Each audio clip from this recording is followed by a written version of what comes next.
말씀의 제목, 주께 구하였사오니.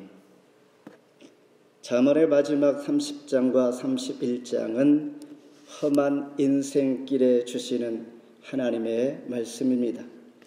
특히 30장 1절에 보면 이디엘과 우갈에게 이른 것이라고 말씀하실 때 이 의미는 오 하나님, 내가 지쳤습니다. 저는 지치고 쇠약합니다 라는 의미로 읽혀집니다. 따라서 잠언은 험한 인생길에 주시는 하나님의 말씀으로 받아들일 수 있는 것입니다. 이같이 아굴은 그의 삶이 매우 험하다는 것을 그는 인식하면서 인생이 무엇을 얻기보다도 마음의 동기가 더 중요하다라는 것을 그는 깨닫게 됩니다. 그러면서 하나님 앞에 죽기 전에 목숨을 다하여 두 가지 기도를 하고 있습니다. 하나님의 말씀만이 나의 참 위로와 소망이 된다는 것을 말씀을 통하여 함께 공감하면서 내 자신을 돌아보는 시간 되기를 바랍니다. 먼저 거짓말을 멀리 하옵시며 8절 함께 봉독하겠습니다. 8절 시작. 곧 얻은 것과 거짓말되게서 멀리하옵시며 나를 가난하게도 마옵시고 부하게도 마옵시고 오직 필요한 양식으로 나를 먹이시옵소서. 누가복음 2장에 보면 예루살렘에 사는 의롭고 경건한 시므온이란 사람을 보게 됩니다. 그는 늘 간절히 기도하기를 하나님, 내가 그리스도를 보기 전에는 내가 죽지 않겠습니다. 이렇게 고백할 때에 급기야 누가복음 2장 27절에 이러한 만남을 허락하십니다. 성령의 감동으로 성전에 들어가매 마침 부모가 율법의 관례대로 행하고자 하여 그 아기 예수를 데리고 오는지라 간절히 찾고 소망했던 그는 마침내 하나님 약속을 따라 간절히 기도했더니 그가 죽기 전에 메시아 예수 그리스도를 보게 된 것처럼 오늘 아굴은 인간이 온통 자랑하고 싶은 것들이 참 많습니다. 육신의 정욕들, 안목의 정욕들. 그러나 이것 대신에 하나님 내게 헛된 것과 거짓말을 멀리 하기를 간절히 기도합니다. 이러한 기도를 하고 있는 것입니다. 왜냐하면 세상에 살다 보니 거짓된 것이 얼마나 많은지, 얼마나 많이 존재하고 있는지를 그는 너무나 잘 인식하고 있기 때문입니다. 그래서 10절에 보니 상전이 종을 중상모략하기도 하고 11절 17절에 보니 부모를 저주하고 조롱하기까지 하는 것들, 12절에는 스스로 깨끗하다고 착각하는 사람들이 많고 13절 14절에 가난하고 힘없는 자들을 삼키는 무리들이 얼마나 많은지, 15절 16절에 자족할 줄 모르고 계속하여 달라고만 하는 자들이 참 많이 있고 20절에 악을 행하고도 안 했다고 거짓말하는 사람들이 너무나 많이 있는 것을 그는 인식하면서 이렇게 고백하는 것입니다. 하나님, 헛된 것과 거짓말을 멀리 하기를 간절히 소망합니다. 지혜자는 인생의 참된 가치를 바로 영적 가치로 삼게 됩니다. 허탄한 것을 버리고 거짓을 멀리 하게 해달라는 기도, 영적 가치를 아는 자의 고백입니다. 중요한 질문은 솔로몬 기도처럼 솔로몬 전도서 1장 2절에 헛되고 뛰며 헛되고 뛰니 모든 것이 헛되도다. 사람의 해 아래서 수고하는 모든 수고가 자기에게 무엇이 유익하겠습니까? 라는 질문을 통하여 우리는 진정한 영적 가치를 어디에 두고 살아야 할지를 알게 하는 것입니다. 다윗도 이렇게 기도를 합니다. 시편 51편 90절에 주의 얼굴을 내 주에서 돌이키시고 내 모든 죄악을 지워주소서. 하나님이여, 내 속에 정한 마음을 창조해 주시옵소서. 내 안에 정직한 영을 새롭게 하여 주시옵소서. 하나님 앞에 범죄한 다윗의 기도처럼 우리는 늘 내 마음속에 정한 것으로 정직한 영으로 새롭게 하여 달라고 우리는 기도하기를 원하는 것입니다. 노래는 누구라도 부를 수 있지만 찬송은 정직한 영을 가진 자만이 할 수가 있는 특권이며 마땅한 일입니다. 따라서 하나님은 내 안에 거짓말을 멀리 하옵시며 라고 하는 회개의 기도를 드릴 때 하나님 참으로 기뻐하시는 줄 믿습니다. 두 번째는 양식으로 나를 먹이시며 8절 다시 제가 읽으면 곧 헛된 것과 거짓말을 내게서 멀리 하옵시며 나를 가난하게도 마옵시고 부하게도 마옵시고 오직 필요한 양식으로 나를 먹여 주옵소서. 세상의 기준은 가장 많고 높고 가장 부유한 것들을 최고의 가치로 두고 있습니다. 예수님께서는 주기도문을 통하여 제자들에게 일용할 양식은 성도들에게 있어서 가장 큰 복이다라고 가르쳐 주고 있습니다.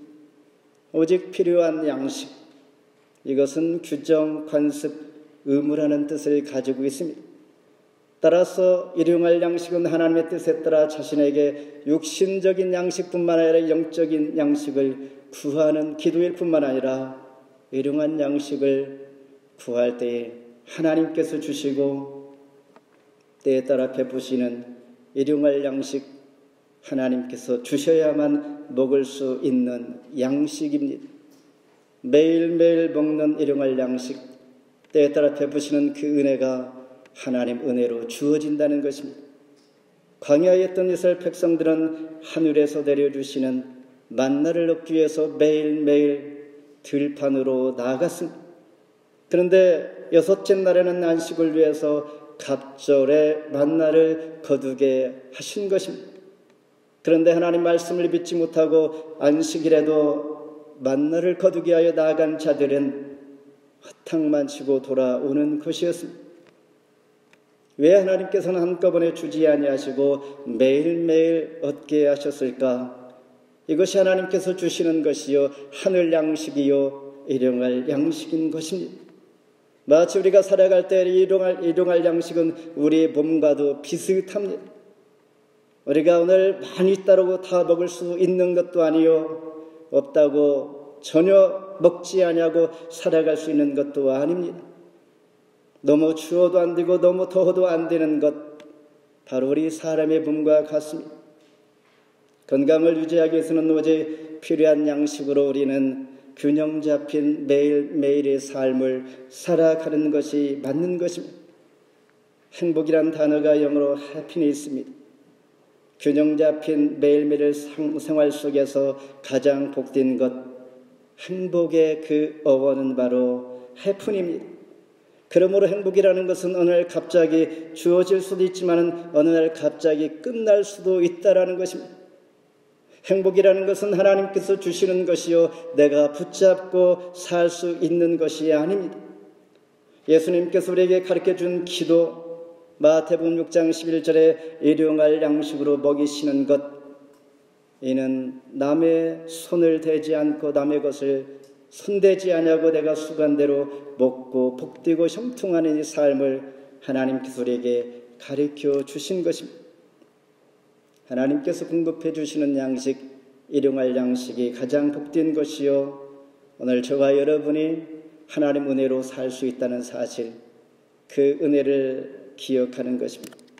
마지막으로 주가 나의 주인 되는가, 주가 누구냐 할까 하오며 라고 고백하면서 부유한 것도 가난한 것도 우리가 구할 것이 아니오 오직 주님과 올바른 관계를 맺고자 하는 간절한 기도인 것입니다.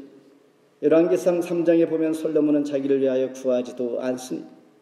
부유도 구하지 아니하고 원수 생명을 멸하기를 구하지도 않고 오직 주의 백성을 잘 분별할 수 있는 지혜를 구하니 하나님께서 그에게 전무후무한 지혜와 부귀 영화까지 주십니다.